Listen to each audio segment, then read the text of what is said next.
what words would you use to describe a thematic map? Because we have this requirement in the United States under the Section 408 of the ADA Act that we have to create accessible descriptions for our maps. And so this is some work that I'm presenting today on behalf of my coworkers, Alex Chou and Amy Griffin. This is a big part of Alex's master's work at RMIT University in Australia. So 3 of us have been working together on this for a while. I'm going to talk first about accessibility descriptions and cartography, kind of what that means. What are some AI approaches for creating those? And then how do you, like the most critical question for us is, like, are they any good? And is it better maybe or comparable to the effort and quality that we get from human-generated descriptions? So some context for this is Section 508 of the Rehabilitation Act of 1976 that requires that we provide equivalent access to the use of federal electronic and information technology. So NACIS 1976 view of what is possible. We start with that as a baseline, so this is not easy, but pay attention to equivalent access to. Like, what does that actually mean when it comes to a digital cartographic product? Just try to envision what that is for a second. It's quite difficult. There's also groups like the W3C, which say that all non-text content that's presented to the users should have a text alternative that serves an equivalent purpose. So that word, the equivalency part is embedded in here and is a really big problem and a challenge for us. What sentences describe these maps? This historic map of Louisville here on the left side. On the right here, this is an interactive showing some of the impacts of redlining on this city. You can filter and, I mean, we're not even going to talk today about dynamic mapping, but that presents a huge set of challenges. If I asked each of you to come up with maybe 3 sentences to describe what's embedded in these maps, I think we would have very, very different results across this room. And this task is real. At my university at Penn State right now, we have a requirement to take every single graphic that appears in every single piece of courseware by, I think, the end of the spring, I don't know, it keeps moving, with some accessible description. So how do you write one? Something Amy and I have been working on a lot is like trying to catalog the existing information about how these are written. There are some guidelines. So the NCAM, the National Center for Accessible Media in the United States, has a very widely cited set of guidelines for describing STEM images. And these guidelines talk about using a brief description, talking about the data that is displayed. Make sure it has clarity, it's straightforward. You use a drill down organization to kind of do a brief description and then details. You should use a linear narrative, and that if there is a navigational control element, you gotta really focus on making that part clear. So these are nice, but they don't tell you, like, well, how would you know you have a bad one? Right? Like, is there a rating of a quality of these things? How long is brevity? You know, we're like, how would you teach someone to do this? This is more like heuristics, but not even super well described ones in my opinion. We found this model published in the ACM Chi conference in 2022 by Lungard and Satya Narayan. This is called the 4-level model of semantic content for accessibility descriptions. And we've kind of translated it here on this side to a prompt you could use in an AI tool like ChatGPT. Amy and I and colleagues have published a couple of short papers about this as well, so we can point you to those references if it's helpful. So using this 4-level model, it really focuses on at the most elemental level. In level 1, what are the basic elements of the graphic?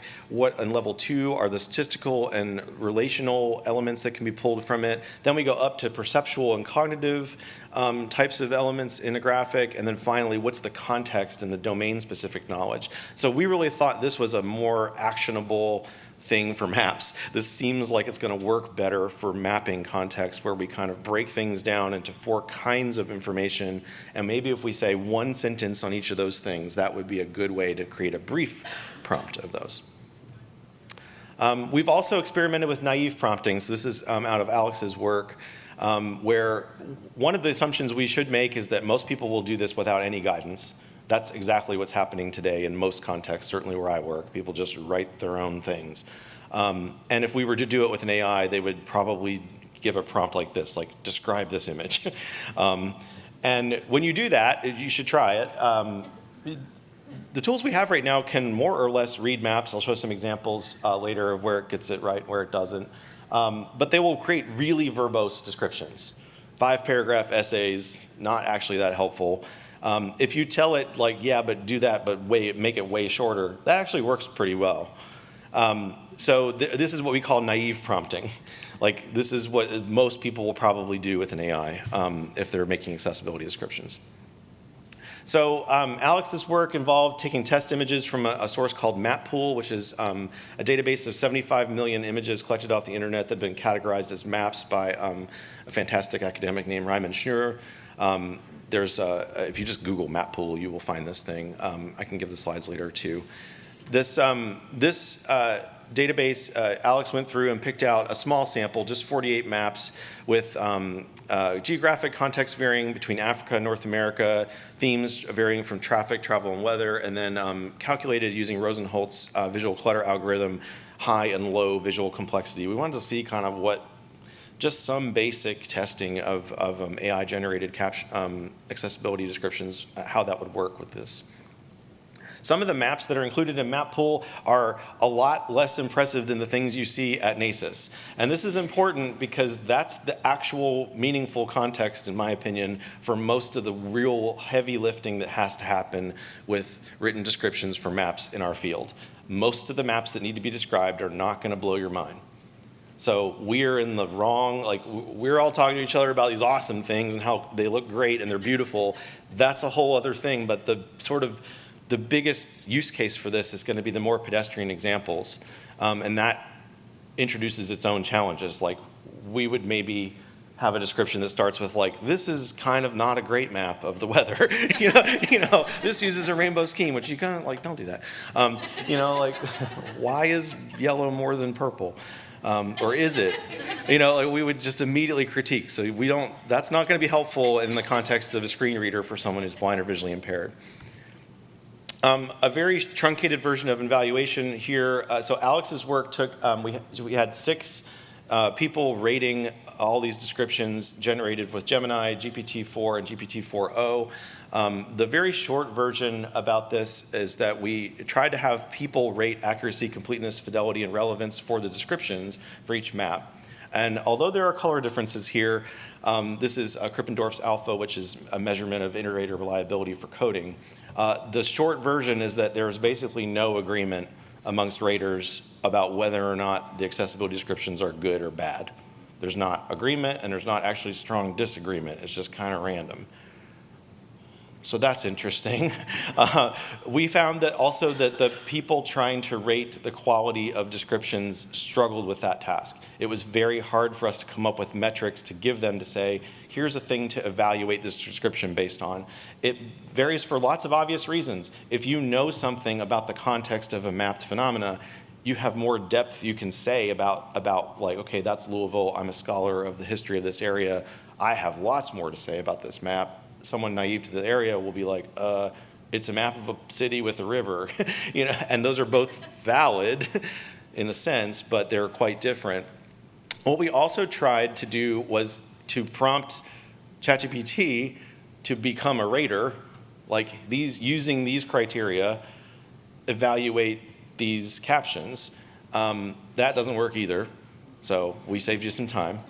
A lot of stuff in her thesis was about this, and it was like, that's cool, it didn't work. But it's important, and this is a good example of like, if sometimes you don't have significance in your results, that's actually super helpful to understand that like, that's maybe not the most fruitful avenue for us to take. So it turns out evaluating these things is still hard, and we have not cracked that nut yet, and we're not really sure if the AI-generated ones are great or not great. They're certainly mid right now.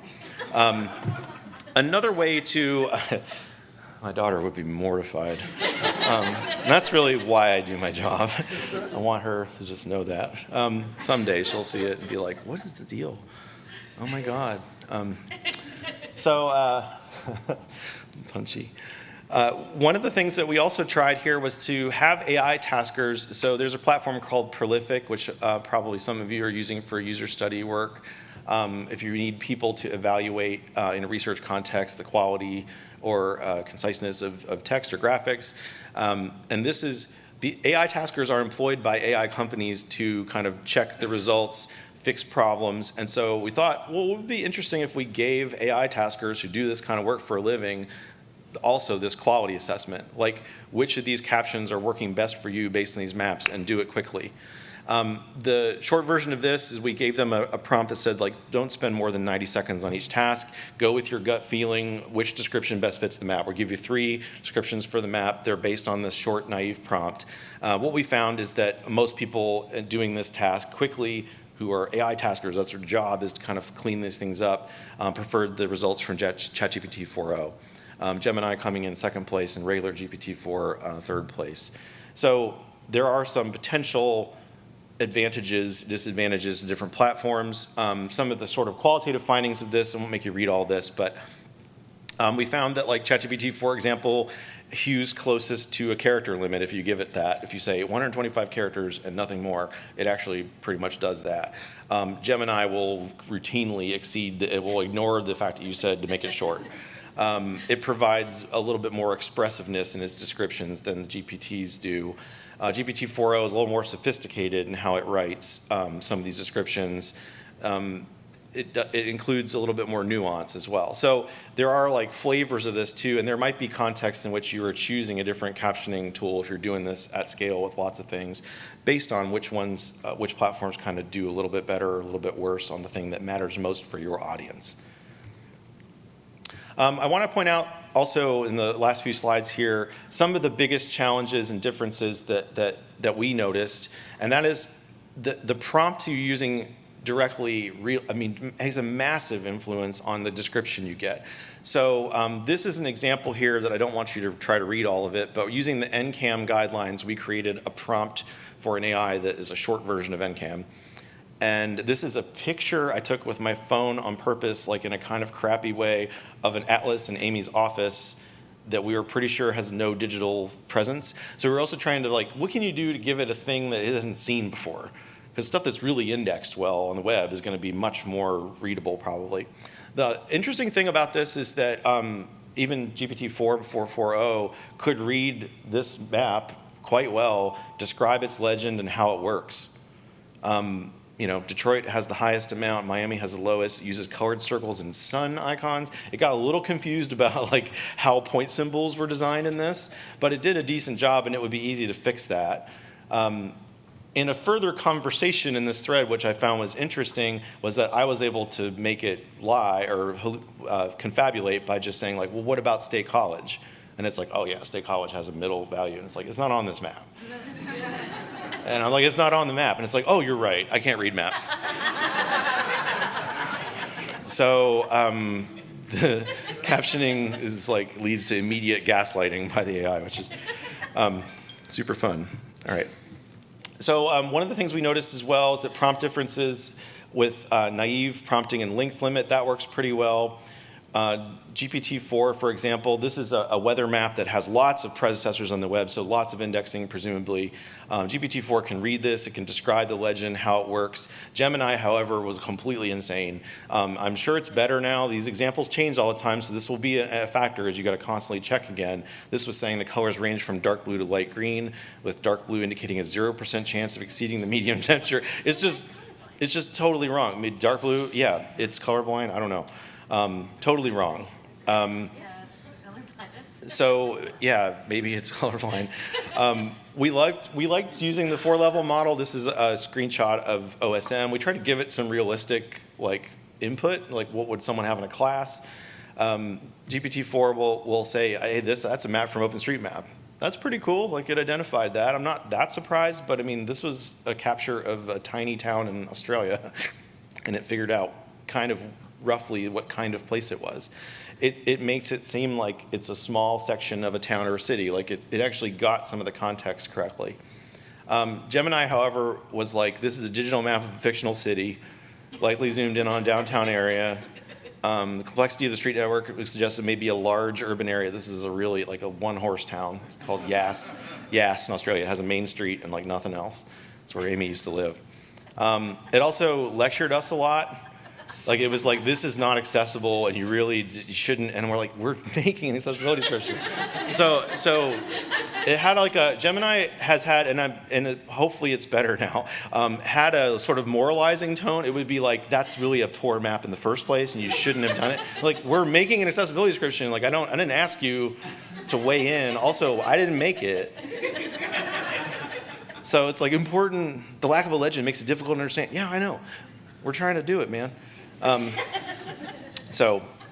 going to wrap up here and just say that one of the things that we're excited to do next is to compare some of these descriptions to more expert descriptions. I work with a team of learning designers at Penn State for our online programs who receive training in how to do accessibility work in our field, and they're really interested in trying to caption some things as well, and we want to see whether or not these captions are comparable, different, in what ways to what we can generate automatically. Could we maybe train and deploy a special model that makes map captions work? There are some use cases, like in Australia's case, the State of Victoria Library that has tens of thousands of scanned maps that have alt text that just say the title of the map, which is totally useless to a person who is blind or visually impaired who wants to know about that content. So there are some places where, and to have people manually do it would be just a tremendous human effort that is not actually plausible or affordable. And then the elephant in the room, of course, is like, this is cool, but what do you do with dynamic stuff? And we don't know the answer to that. That is a much harder problem to be able to narrate about the dynamism happening in an interactive map. We don't know how to do that either. Yeah, no one does. So that's a good thing for people to work on. Anyway, thanks a lot for your time. I appreciate it.